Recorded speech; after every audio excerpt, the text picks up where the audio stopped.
Soft lights and softer music fill the air, almost as heavy as the charcoal scent flowing from the kitchen. The clientele is more sophisticated than I'm used to, and I feel somewhat out of place. But the hostess is warm and smiling, knowing I'm in for a treat.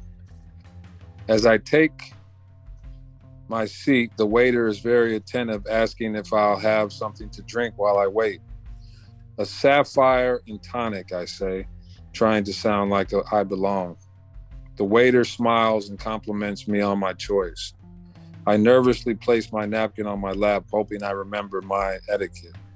I sit up straighter, hearing my dead mother's voice in my head. It is my first night out to a nice restaurant after 10 years in prison.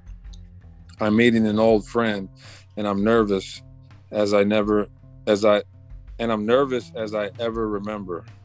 She kept in touch through my entire bit. Does she know how I still feel? I don't want to scare her off. I know I need to take it slow. Is that her? How funny. She doesn't recognize me. Have I changed that much? My name is Stanley Stollingsworth, and I'm an author from London, England. I've come to New York City to do some research on a book I'm writing about urban American culture. My first stop is a fancy restaurant on 12th Street, where I'm to meet an urban gentleman who will act as my tour guide. Immediately after I enter, I'm greeted and seated by the host at my request at a table for two, made of rich mahogany wood with matching leather padded chairs. I pull up a chair and await the gentleman's arrival. Shortly after, I'm approached by a vibrant waitress who greets me with a warm hello and offers me a menu to glance over. I'm smitten by her young beauty, though I nonchalantly tell her thank you as she walks away. Sitting upright, I'm holding the menu while being attentive of the diverse group of patrons around me. Then suddenly my phone rings and it's my tour guide telling me he's stuck in traffic. Oh great, I thought sarcastically, as I shifted my focus back to the menu. I decided to go ahead with my order and selected the halibut with Chardonnay wine. I summoned the waitress and placed my order accordingly. Again, I was taken aback by her youthful beauty and smile. After minutes waned and an hour had passed, I grew restless and decided to call the gentleman I was to meet. This time, no answer. After several futile attempts to reach him, I realized I had been stood up. So much for trusting a stranger to honor his word. I asked the waitress for the bill and left her a generous tip as I gave her a flirtatious wink and made my way for the exit. Oh well, maybe I'll just read a book on American culture and beauty, as there was plenty of that I came to experience. The walls of the restaurant have a crystal-like feel to it. Its ceiling is the length of a skyscraper with glass windows that allows the sun to breathe in its warmth and decorate the atmosphere with its brightness in the summertime. The table looks slippery with the feel of fresh wood directly cut from an Amazon pine tree. As the man sits with the straight, erect posture, his skin is engaged as the material of the chair that he is sitting in feels like the company of a beautiful woman. The man is alone at the moment, but he is waiting on someone. He is waiting on an old friend. But if his old friend does not hurry up, then he will have to leave because he has some errands to run. He treats the waiter with dignity and respect as he orders something to drink. Finally, his old friend arrives, although he is 30 minutes late. The man speaks to his old friend by saying, "Hey, John, I'm over here." His friend recognizes him and approaches his table. After his friend apologizes for being late and they embrace for almost a lifetime, they sit down and catch up on old times. The man says, "Do you know that I'm enrolled at Harvard University?" John says, "No, I didn't know. I remember you always used to tell me that one day you would be enrolled in that school." The man says, "Yes, I did. I've accomplished my goal." I'm out of my element. I can't even afford to valet my car here, so I parked 3 blocks away and walked. I sit at the bar sipping my water. wearing my one nice outfit. Serena, Serena, Serena, I chant my name under my breath. This place is too fancy to be called just Rena. Don't mess up and say Rena. I graduated high school top of my class. I'm not supposed to be a 23-year-old single man with a 2-year-old child, a 5-year-old history of alcoholism, and one last chance to get a job before rent is due. I wish the manager would hurry up already. I need this job more than anything.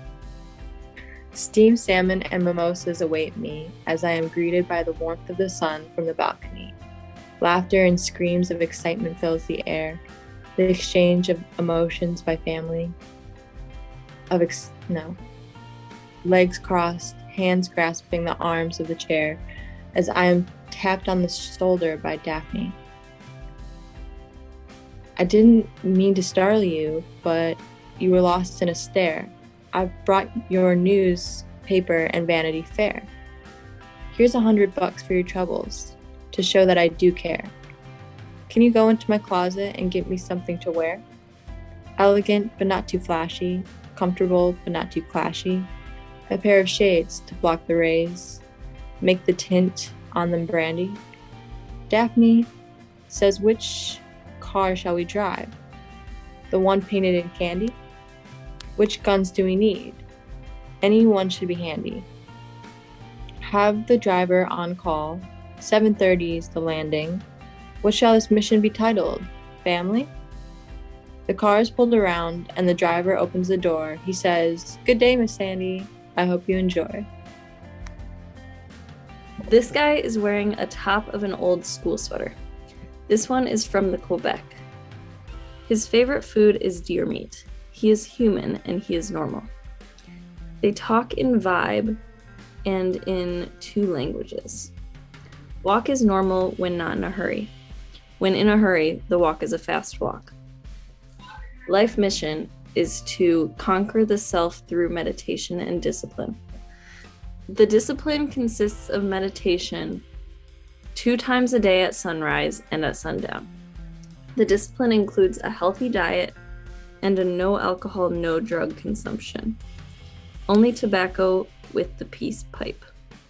This character has visions when needed. He summons for them and can be seen living over 100 years of age.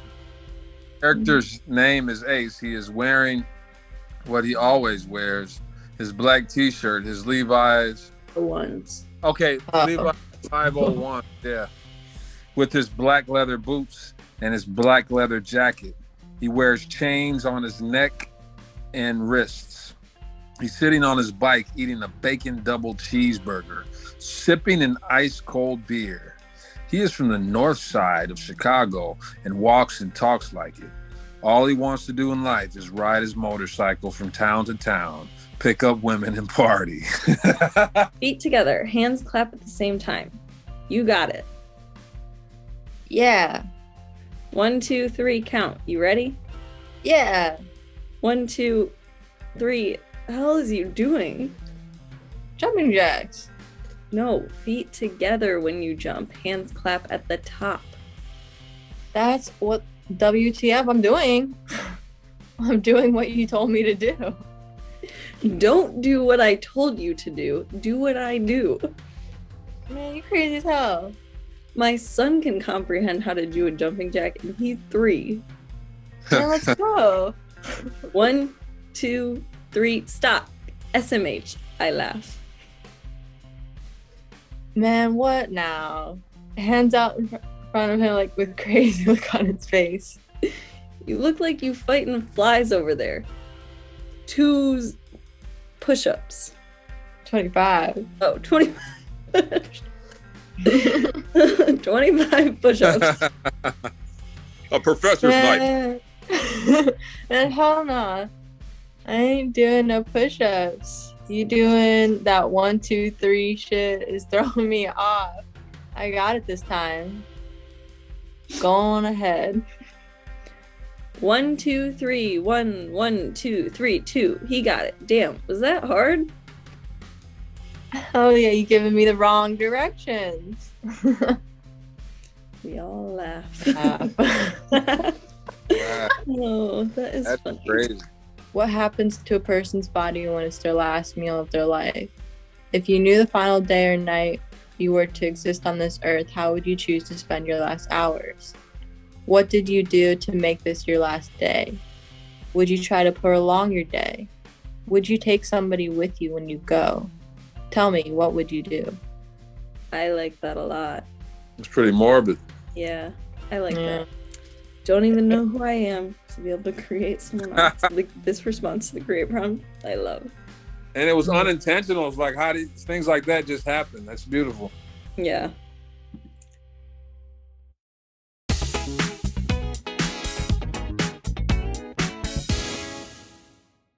My character's name is Fast Foot Freddy. The dance move I have come up with for him is Chubby Checkers the Twist.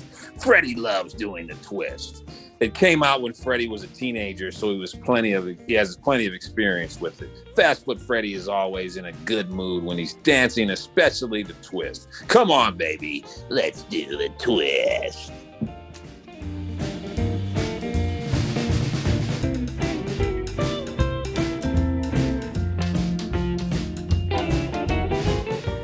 Do the twist. Do the twist. Yeah. Woo! So smooth. I have 2 left feet. There's no way I can move to the left, slide to the right, snap my fingers, and bounce my shoulders in one motion. Maybe, just maybe, if I did it in slow motion, I could pull it off. But with a beat, I'll make a fool of myself. I'm too cool for this. I'm too cool to move. Moments later, a girl enters the dance class. Will anyone assist me with the new dance? I guess I can try to help you out.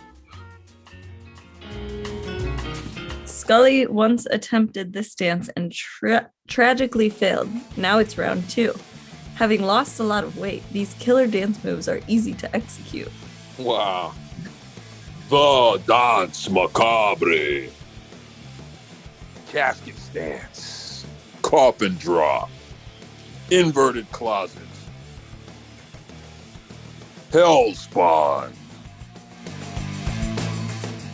Wheel of fate.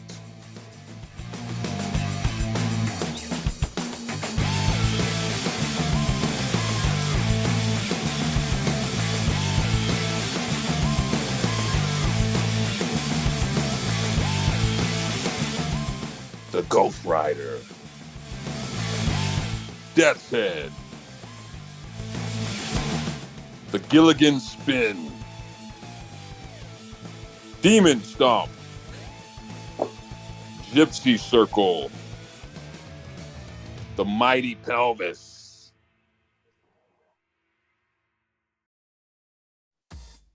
End.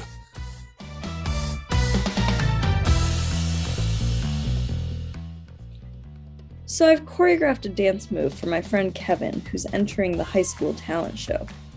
The act he's going to perform is a throwback to early 80s hip-hop and breakdancing. One of the moves I've planned for him is a move called the Human Tornado. This would require him to spin a full 360 degrees repetitively on his backside. The problem is, Kevin is 6'3", gangly with long legs. This made it extremely difficult to pull the move off without destroying the vase on the sofa and table, the fishbowl, my 4-year-old nephew, and anything else in his path.